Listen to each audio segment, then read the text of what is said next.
À l'hôpital, Jean a dit bonjour à sa tante. Madame Wang l'appelait par son nom pour le saluer.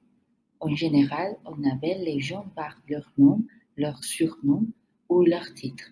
Aussi, la personne qui salue doit établir un contact visuel avec l'autre. En français, on peut dire bonjour ou bonsoir selon le moment de la journée, mais les Taïwanais utilisent habituellement le bonjour. Bonsoir, bon après-midi et les autres formules sont plus formelles et moins souvent utilisées. 早，早安，Lorsque Jean sait que sa visite va prendre du temps et qu'il va peut-être déranger sa tante, il lui dit 不好意思，打扰了 ou plus simplement 不好意思，打扰了. Les deux signifient excusez-moi ou pardon. Cependant, on dit 打扰了 quand on dérange quelqu'un, alors qu'on utilise 不好意思 pour toutes les situations.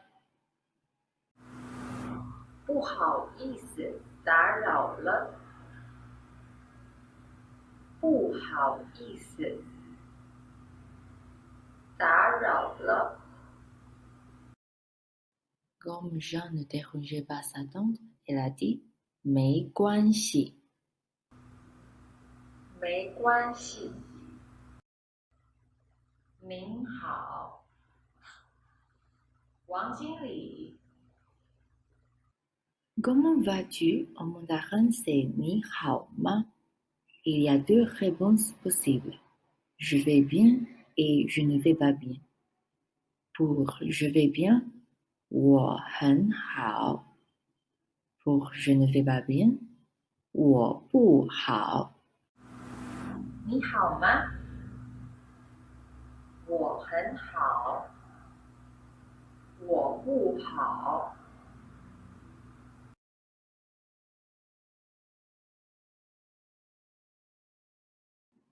Ici, je vous présente les verbes d'état.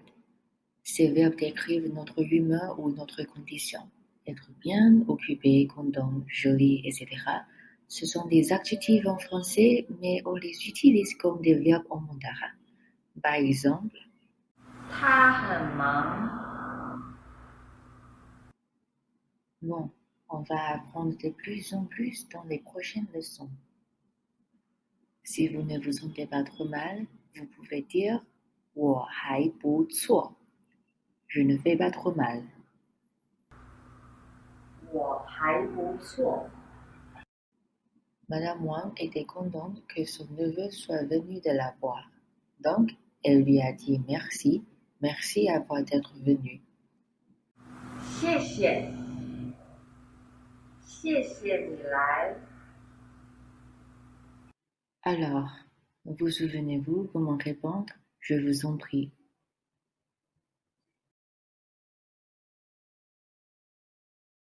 别客气，不客气。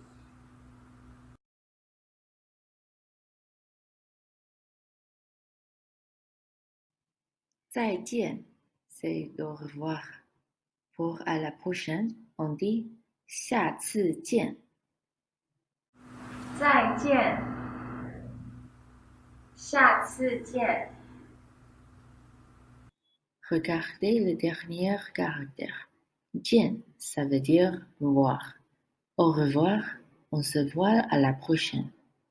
Parfois, les Taïwanais disent bye bye en raison d'influence de l'anglais. 拜拜。À Taïwan, on s'encourage beaucoup. Au mandarin, on dit par exemple 加油. Le sens littéral, c'est d'ajouter. Imaginez que vous êtes le feu. Quelqu'un ajoute de l'huile pour faire brûler votre feu plus fort. 加油！